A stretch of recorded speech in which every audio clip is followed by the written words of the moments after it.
The metallic sound of hitting the sidewalk cut through the air. Tourists in the square in front of the Royal Palace flinched, turning their heads toward the source of the noise. A man in a tattered leather jacket dragged a baseball bat, leaving a thin scratch on the pavement. His eyes burned with anger, his lips curled into a predatory smile. "Do you think these soldiers are real?" he growled, glancing at a tall man in a red uniform and a bear cap. Puppets in uniform. A tourist attraction. He was right about one thing. The Royal Guard did not react. Straightened like a marble statue, he stood at his post, staring into the distance. But this man carrying the bat did not know what he was getting himself into. "Let's see if you are really unmovable," the attacker said and brought the bat down to strike. At that moment, someone screamed loudly. The voice was familiar, loud, and authoritative. People looked around, not believing their eyes. A man whose face everyone in the world knew was making his way through the crowd. Donald Trump. His hair, slightly tousled by the wind, was golden in the sun. He held out his hand as if to stop an attacker. "Son, you shouldn't do this," he said in his trademark tone. "A big mistake. A very big mistake." But it was too late. The bat moved forward. The metallic clang of a baseball bat dragging across the pavement pierced the air, making tourists flinch. The sun was sinking over London, casting long shadows on the square in front of Buckingham Palace. The crowd parted to make way for a man who walked confidently forward. His hard face was covered with scars from old fights, and tattoos on his neck darkened, hinting at a criminal past. He stopped a few meters from a tall figure in a red uniform.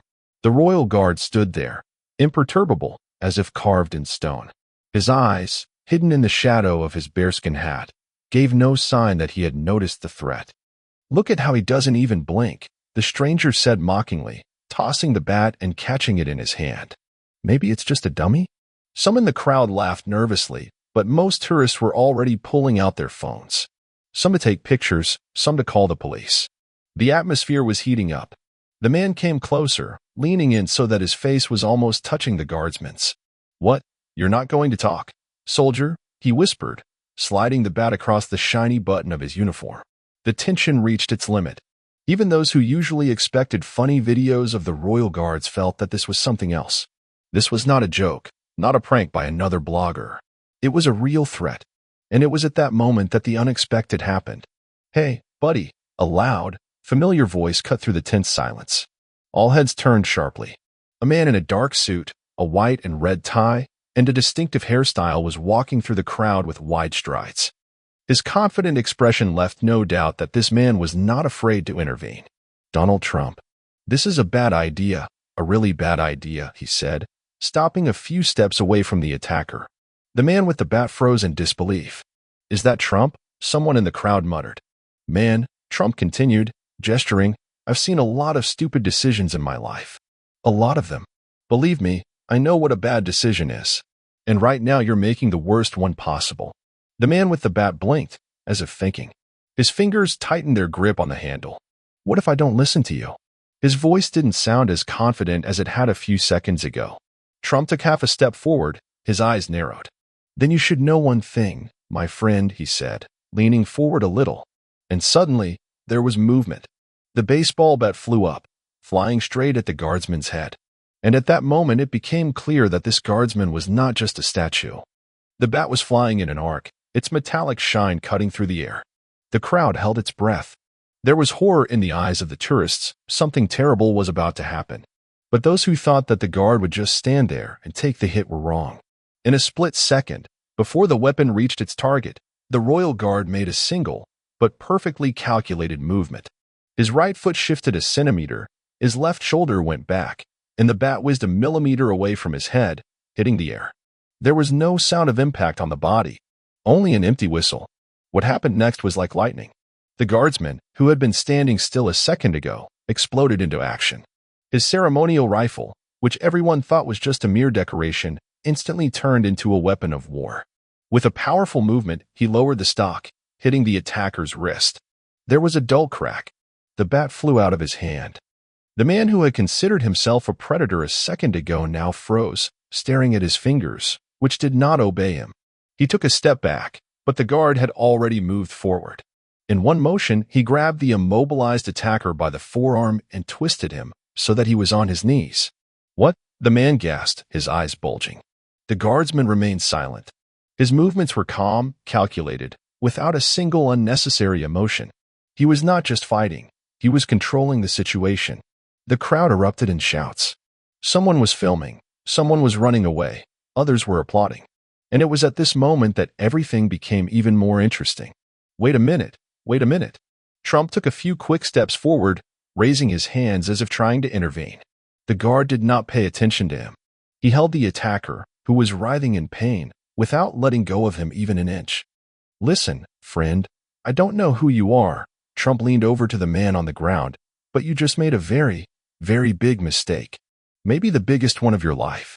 The man just snarled angrily. It's just a red mannequin. He wheezed, breaking away. It was like he couldn't finish his sentence. His eyes were running wild, as if his brain refused to accept reality. And then there was a loud click. The police officers who had been pushing their way through the crowd had finally reached the scene. One of the officers pulled out his handcuffs, but before he could apply them, the guardsman made one last move. With a simple, almost casual movement of his hand, he handed the attacker over to the police like a piece of unnecessary luggage. You have him, one of the officers said calmly.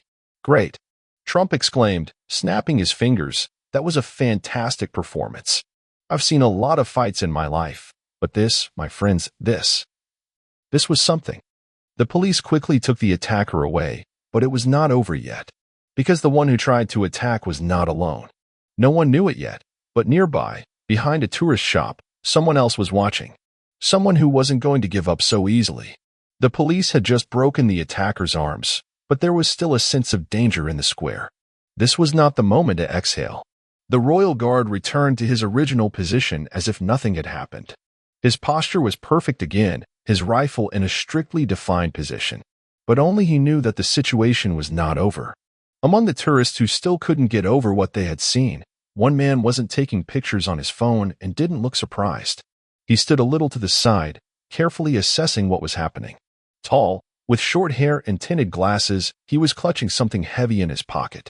His friend had just been led away to a police car, but this man was not going to let it end that easily. Trump, meanwhile, was in his element. What did I tell you? I told you. These are real soldiers. Fantastic. He turned to the crowd, as if he were a campaigning candidate. Who else wants to test them? No one. I thought these guys were just for show. People laughed nervously, but there was still danger behind the former president. The second attacker was already moving. His movements were smooth but purposeful. His left hand remained in his pocket, and his right hand seemed to slip accidentally to his belt. The guard saw him out of the corner of his eye. Knowing that this time it could be not just a bat, but something much more dangerous, he calculated the distance. The policemen were still dealing with the first attacker, and the tourists were too caught up in the action to notice the real threat. Suddenly, the stranger walked sharply forward, heading straight for Trump. The guard did not move, but inside, every muscle in his body was already preparing to strike. The man took his hand out of his pocket. It was empty. He raised it, showing that he had no weapon. Well, this is interesting, very interesting, he said, looking directly at the guard. His voice was quiet, but there was something cold about him. A true warrior. Well, see you later. And he just turned around and walked away. But the guardsman knew it was not over. The crowd gradually dispersed.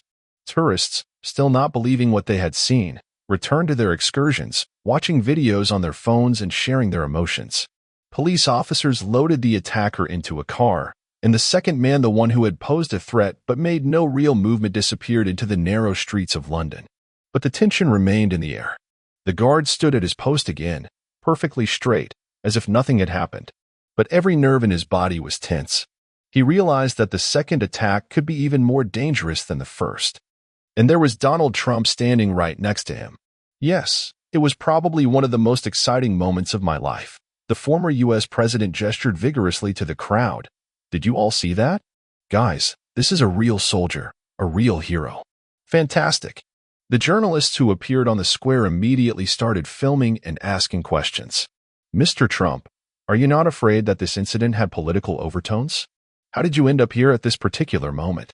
Do you think that the British guards are not sufficiently protected?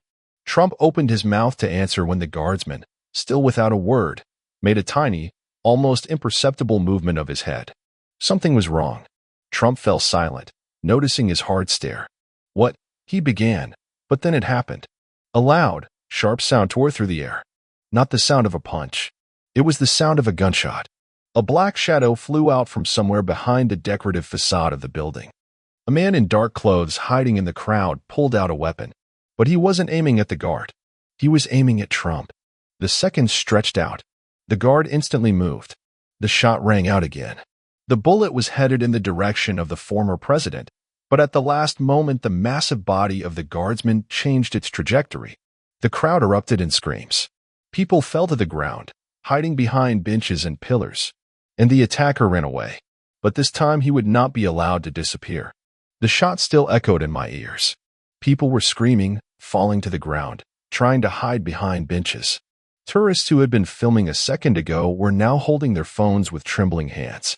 But Trump was standing, unharmed, because a royal guard was standing between him and the attacker. The shot went sideways only because at the last moment the guardsman made a swift movement, without losing his stance, without changing his posture, but simply, with a gesture almost invisible to the naked eye, he moved in time. And now he was moving forward. The attacker, realizing that he had miscalculated, rushed in the opposite direction. His steps were fast, chaotic. He was trying to blend in with the crowd, to escape while panic gave him a chance. But there was no chance. The guardsman moved like a predator who had already identified his prey. His feet were silent. He was holding a ceremonial rifle, which seemed to be unsuitable for such situations, but for him it was just a tool. 5 meters. 4.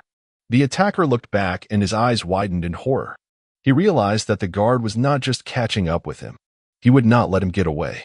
A sudden movement. The attacker jerked to the side, trying to pull something else out of his pocket. But this time he was outrun. The rifle became a weapon again. In one lightning-fast movement, the guardsman intercepted it closer to the middle and delivered a short blow with the butt of the rifle to the attacker's shoulder. He staggered, lost his balance, took a step back. The second blow was to the legs. The attacker flew down, hitting the pavement with his chest.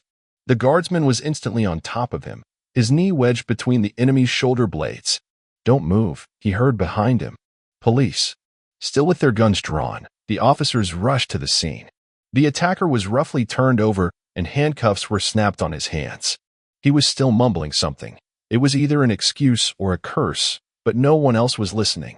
Trump, still in shock, finally exhaled loudly. He ran his hand through his hair, as if trying to comprehend what had happened. "I told you they were real soldiers," he finally said, loudly, so that everyone could hear.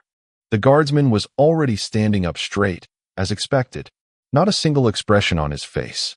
Not a single unnecessary emotion. The policeman approached him and nodded briefly. "The job is done, sir." The guard did not answer. The sun was already sinking. The panic is gradually subsiding. People still can't believe what happened right in front of them. Trump came closer, looked at the guardsman. "Good job, soldier," he said. The guard did not move. Trump smiled.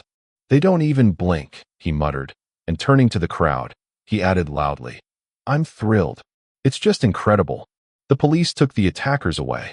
The crowd discussed the incident for a few more minutes, and then, as if on cue, began to disperse. The guard remained standing, as he had been standing before, as he will always stand, because it was his duty, his mission, his war, even if it is waged in silence.